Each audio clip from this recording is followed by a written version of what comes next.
नमस्कार। बिहार कथा में आपका स्वागत है। और बिहार कथा की टीम आज शहर के वरिष्ठ क्रिमिनल लॉयर चंद्रशेखर सिंह जी के पास आई हुई है। और आपको हम बता दें, सर का परिचय काफ़ी लंबा अनुभव है इनका। और ये आप देख रहे हैं कि सीजीएम कोर्ट के ठीक बगल में ही बैठते हैं। बहुत सालों से इनका प्रैक्टिस चल रही है और बहुत अच्छा परफॉर्मेंस है साहब का। हम इनसे यही आज बात करने आए हैं साहब से कि सर 16 नवंबर भारतीय प्रेस परिषद का गठन हुआ और प्रेस दिवस हम लोग मनाते हैं प्रिंट मीडिया के लिए। तो इसमें इसके गठन का मूल उद्देश्य यही था, भारतीय प्रेस का गठन का परिषद का, कि इसके प्रेस की स्वतंत्रता को बनाए रखा जाए। दूसरा चीज़ ये था कि सर इसमें एक चीज़ और देखा गया कि कई बार समाचार पत्रों में गलती से मिसअंडरस्टैंडिंग या मिस्टेक से गलत खबर छप जाती है, जिसके अलग से इसमें खेद प्रकट करना पड़ जाता है। तो हमारा पहला सवाल आपसे यही रहेगा वकील साहब कि प्रेस की क्या महत्व है, क्यों जरूरी है आपके लिए? देखिए, हम लोग भारत देश में रहते हैं जी और सदियों के गुलामी के पश्चात जी भारत स्वतंत्र हुआ है। और इसकी स्वतंत्रता को बनाए रखने के लिए और इसकी अहमियत को बनाए रखने के लिए और जो प्रजातंत्र अपना देश है, सबसे बड़ा देश, सबसे प्रजातांत्रिक देश, तो उसके लिए हमारे यहाँ जो विधान है जी कार्यपालिका एक है, एक विधायिका है जी दो और एक न्यायपालिका है।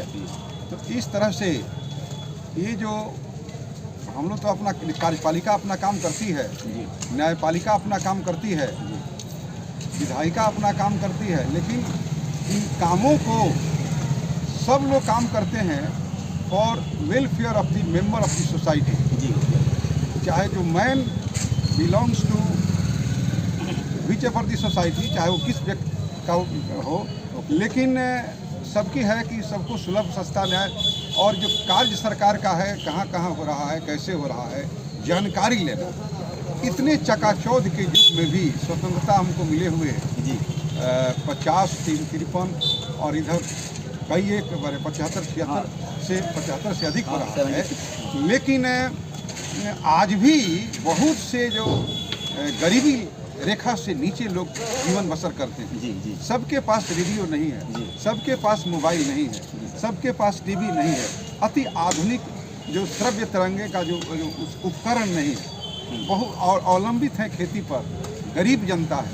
और उसको सरकार का भी इरादा है कि जो न्याय मिले, योजनाओं का जो पारदर्शिता के सहित जानकारी हो, यह सरकार भी चाहती है। और इस कड़ी में जब हम विचार करते हैं तो हम पाते हैं कि इस कड़ी में जो प्रेस है, प्रेस की महत्वपूर्ण भूमिका है। यद्यपि कि कुछ जानकारी हमको मोबाइल से, मैसेंजर से हो जाया करती है, क्षणिक जानकारी है, लेकिन स्थायी जानकारी के लिए प्रेस आवश्यक है। मैं आपको बता दूं भारत के नौनिहालों के लिए कि जो प्रेस है, प्रेस न केवल जानकारी तो सूचना देती है, लेकिन जो मौलिक जो बेस तैयार होता है विद्यार्थियों का, एक संपादकीय होता है पेपर में।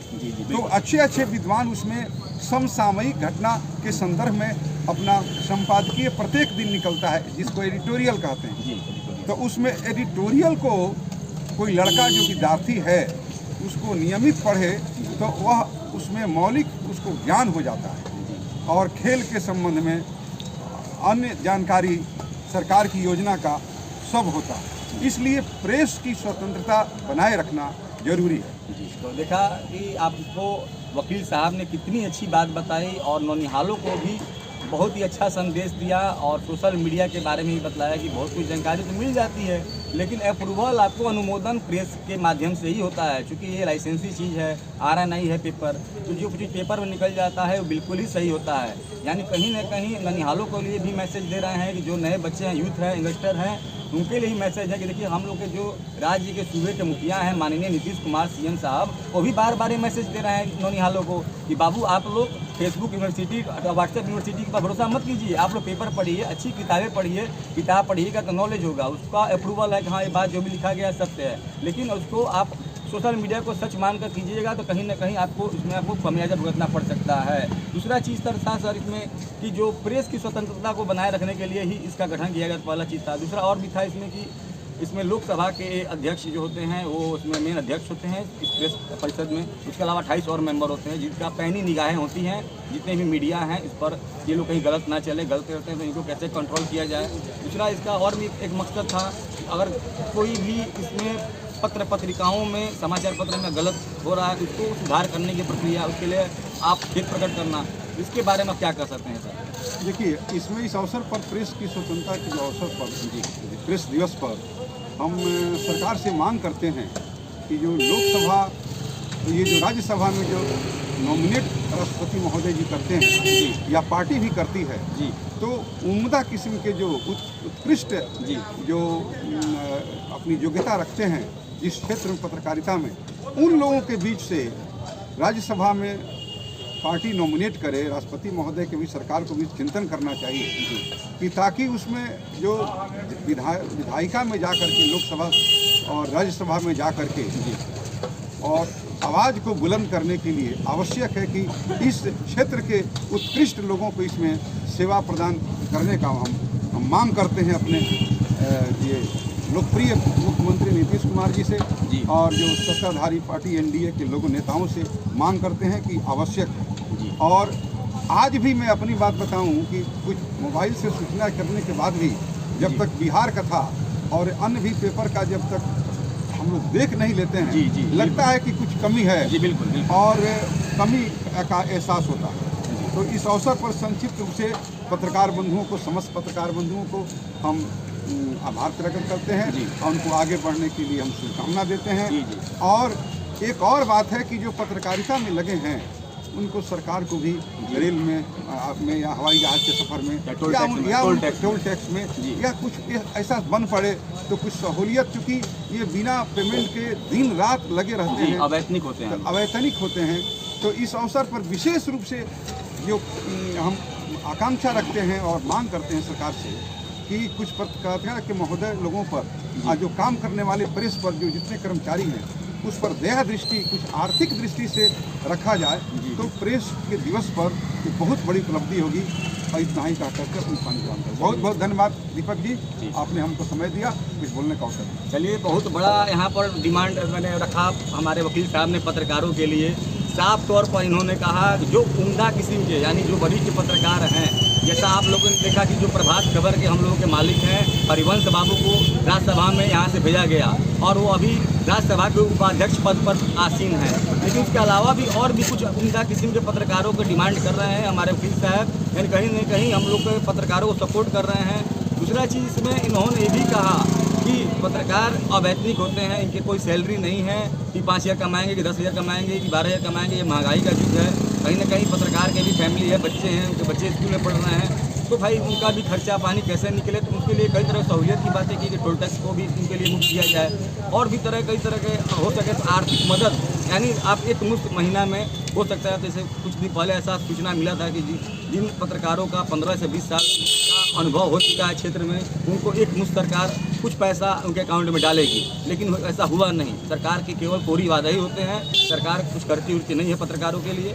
भले हम ही लोग से लाभ लें। कैमरामैन राजू जी के साथ मैं दीपक कुमार, बिहार कथा, सीवान। और एक और बात है कि जो पत्रकारिता में लगे हैं उनको सरकार को भी रेल में या हवाई जहाज के सफर में या टोल टैक्स में या कुछ ऐसा बन पड़े तो कुछ सहूलियत, चूँकि ये बिना पेमेंट के दिन रात लगे रहते हैं, अवैतनिक होते हैं। तो इस अवसर पर विशेष रूप से जो हम आकांक्षा रखते हैं और मांग करते हैं सरकार से कि कुछ पत्रकारिता के महोदय लोगों पर जो काम करने वाले प्रेस पर जो जितने कर्मचारी हैं उस पर दया दृष्टि, कुछ आर्थिक दृष्टि से रखा जाए तो प्रेस के दिवस पर एक बहुत बड़ी उपलब्धि होगी। और इतना ही कह करके बहुत बहुत धन्यवाद दीपक जी, आपने हमको समय दिया कुछ बोलने का अवसर। चलिए, बहुत बड़ा यहाँ पर डिमांड मैंने रखा हमारे वकील साहब ने पत्रकारों के लिए।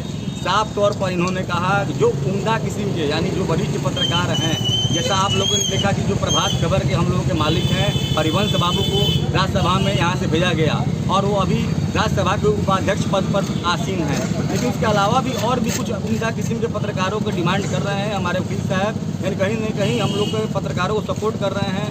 दूसरा चीज़ इसमें इन्होंने ये भी कहा कि क्योंकि पत्रकार अवैतनिक होते हैं, इनके कोई सैलरी नहीं है कि 5,000 कमाएंगे कि 10,000 कमाएंगे कि 12,000 कमाएंगे। ये महंगाई का युग है, कहीं ना कहीं पत्रकार के भी फैमिली है, बच्चे हैं, उनके बच्चे स्कूल में पढ़ रहे हैं, तो भाई उनका भी खर्चा पानी कैसे निकले। तो उसके लिए कई तरह सहूलियत की बातें की कि टोल टैक्स को भी उनके लिए मुक्त किया जाए और भी कई तरह के हो सके तो आर्थिक मदद, यानी आप एक मुश्त महीना में हो सकता है। जैसे कुछ दिन पहले ऐसा सूचना मिला था कि जिन पत्रकारों का 15 से 20 साल का अनुभव हो चुका है क्षेत्र में, उनको एक मुश्त सरकार कुछ पैसा उनके अकाउंट में डालेगी, लेकिन ऐसा हुआ नहीं। सरकार के केवल कोरी वादे ही होते हैं, सरकार कुछ करती उड़ती नहीं है पत्रकारों के लिए। भले हम ही लोग से लाभ लें।